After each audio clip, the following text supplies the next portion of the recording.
À 2 semaines de ce qu'on appelle la fête des morts, je jugeais important de rendre hommage à des pilotes ayant disparu à bord d'une Formule 1. Dans la liste des 44 pilotes ayant perdu la vie à bord d'une monoplace de type Formule 1, 24 d'entre eux sont malheureusement disparus au cours d'un week-end de Grand Prix. C'est d'ailleurs le cas de Karel Godin de Beaufort. Je t'avais fait une vidéo sur le néerlandais qui est le premier néerlandais à avoir marqué des points en Formule 1.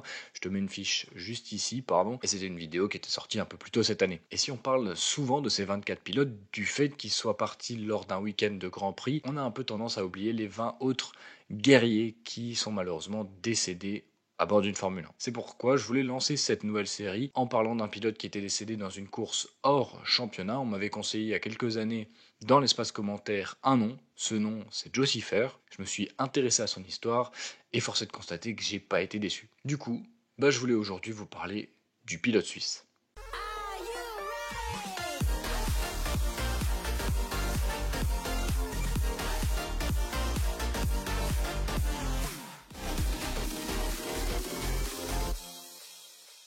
Joseph Siffer, dit Joe Siffer, est né le 7 juillet 1936 à Fribourg, en Suisse. Après avoir assisté au Grand Prix de Berne avec son père, le jeune Joseph se passionne pour le sport automobile et il décide très rapidement qu'il va devenir un pilote. Cependant, issu d'une famille modeste, il va devoir se débrouiller pour atteindre un jour son rêve, parce que sa famille a tout simplement pas l'argent pour financer sa carrière. Mais pas de panique, Seppi a du talent et surtout il est très débrouillard et ne lâche jamais rien. Il va donc se lancer dans une carrière de carrossier, il va réparer quelques voitures et gagner ainsi de l'argent, ce qui va lui permettre de financer et d'obtenir sa licence de pilote en monoplace. Il l'obtient en 1960 et le voilà lancé dans le grand bain du sport automobile. En 1961, il découvre la Formule Junior européenne et il va manger la concurrence, remportant le titre dès son premier essai. Il est alors contacté par Georges Filippinetti, qui est un homme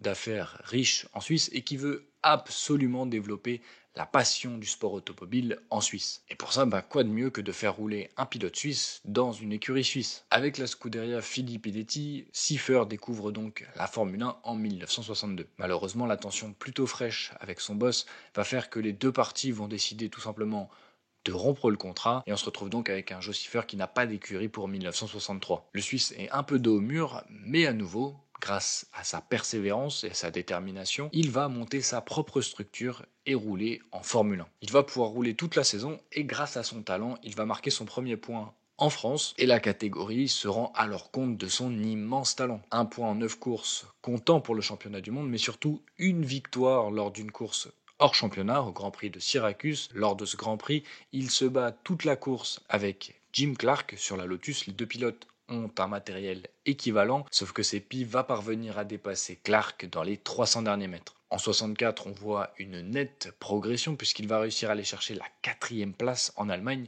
et surtout monter sur son premier podium en carrière lors d'une course comptant pour le championnat du monde aux USA. Plusieurs coups de maître qui vont le placer sur la liste d'un gros poisson de la catégorie, en tout cas à l'époque, un certain Rob Walker, qui a été le patron de Stirling Moss pendant 2 saisons. Passant d'une Lotus dominatrice à une Brabham un peu plus dans le rang, la saison 65 n'en reste pas moins exceptionnelle, puisque le Suisse va parvenir à remporter 2 Grands Prix hors championnat, le Grand Prix de Méditerranée et la course de côte de Saint-Ursanne-les-Rangiers. À chaque fois, il bat Clark. Et pour un point de comparaison, c'est un peu comme si Piastri battait à chaque fois Verstappen avec un matériel équivalent.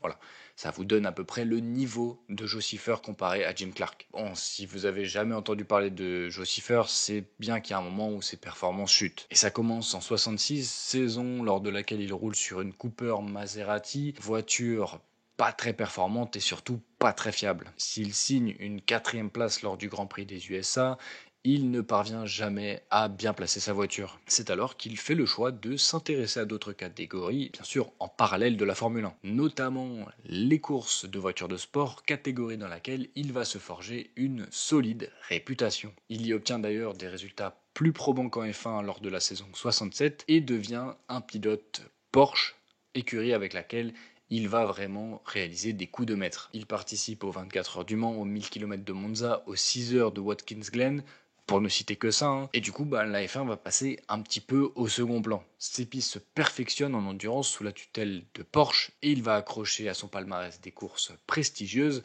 mais on va pas aller trop vite, je reviens dessus juste après. Avec sa saison réussie en course de voiture de sport, beaucoup d'écuries veulent le signer. Mais Joe Siffert fait le choix de rester dans l'écurie de Rob Walker et il récupère la voiture la plus rapide de l'époque, la Lotus. Malgré tout, il décide d'ajouter la Formule 2 à son calendrier et il participe au volant d'une BMW. Et on trouve également dans son programme de l'endurance, catégorie dans laquelle il excelle. Si le début de saison en F1 est un peu compliqué avec une 7ème place lors du premier Grand Prix, et également en Belgique, un crash qui le blesse légèrement, et également 3 abandons, Seppi ne lâche rien et le Suisse va finir par être récompensé. Qualifié 4ème en Grande-Bretagne, ce Grand Prix va voir l'abandon des 2 Lotus officielles, celle de Jackie Oliver et de Graham Hill, ce qui lui permet de récupérer la première position et de remporter sa première victoire en carrière. Si Chris Amon a bien tenté de lui subtiliser cette première victoire, il n'en est rien et Joe offre à la Suisse sa toute première victoire en Formule 1. Malheureusement, la malchance revient et il est victime d'abandon lors des 3 Grands Prix suivants. Retrouvant les points à Watkins Glen, il signe sa première pole position au Mexique,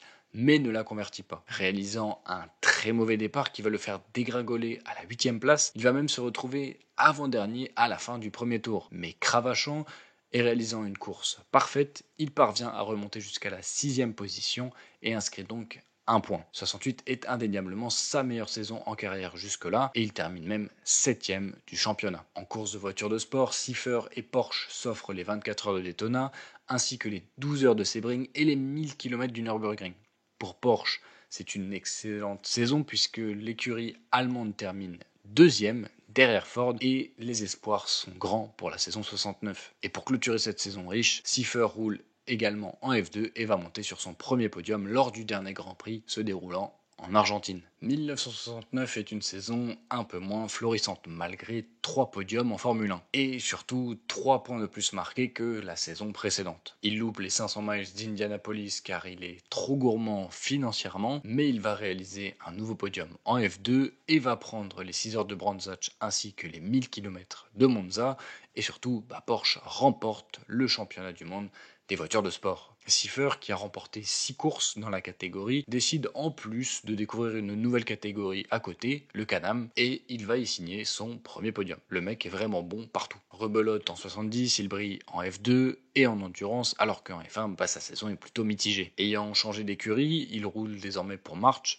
Malheureusement, l'écurie anglaise ne lui fournit pas une voiture très rapide ni très fiable. Il n'obtient qu'une 8ème place comme meilleur résultat. À 35 ans, Siffert semble avoir encore beaucoup de choses à montrer et sa saison 71 sera indéniablement la meilleure. Chez BRM, il retrouve son plus grand adversaire en endurance, Pedro Rodriguez. Les 2 pilotes vont devoir performer et faire de BRM à nouveau une machine à gagner. Mais la saison débute mal pour Joe, puisqu'il va abandonner lors des 2 premiers Grands Prix, ainsi que pour le Grand Prix de Monaco, qui est la 200e course de l'histoire. D'ailleurs, je t'ai déjà parlé de ce Grand Prix de Monaco il y a quelques semaines. Si tu veux voir la vidéo, je te la mets en fiche juste ici.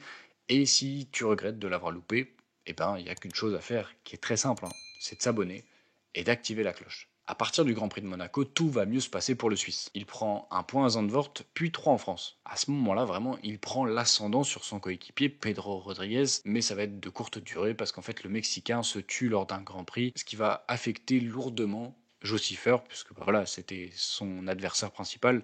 Mais malgré tout, il souhaite la mort de personne. Seppi, c'est un bon gars. Ce qu'on peut en revanche observer, c'est que la pression que se mettaient Rodriguez et Siffert pour battre l'autre, elle va complètement disparaître et Siffert va sembler libéré de cette pression. Il va se qualifier de mieux en mieux jusqu'à signer la pole position en Autriche et fera même mieux le lendemain puisqu'il va réaliser son premier grand chelem. Un grand chelem, qu'est-ce que c'est? C'est signer la pole position, remporter la course en ayant mené tous les tours et également signer le meilleur tour en course. Il rentre dans la catégorie des plus grands et parvient à signer 2 autres podiums avant la fin de la saison. Après une saison éreintante, il reste un Grand Prix à disputer, la Victory Race, qui remplace le Grand Prix du Mexique, qui a été annulé à cause du décès de Pedro Rodriguez. Donc tous les pilotes se retrouvent à Brands Hatch et ils prennent le départ du Grand Prix. La BRM n'est pas très en forme, Joe gravite aux alentours de la 8ème position, quand tout d'un coup, il perd le contrôle de sa voiture. sa voiture, roulant à 260 km/h, s'envole sur un talus, se retourne et vient s'écraser. Son réservoir explose et la BRM prend instantanément feu.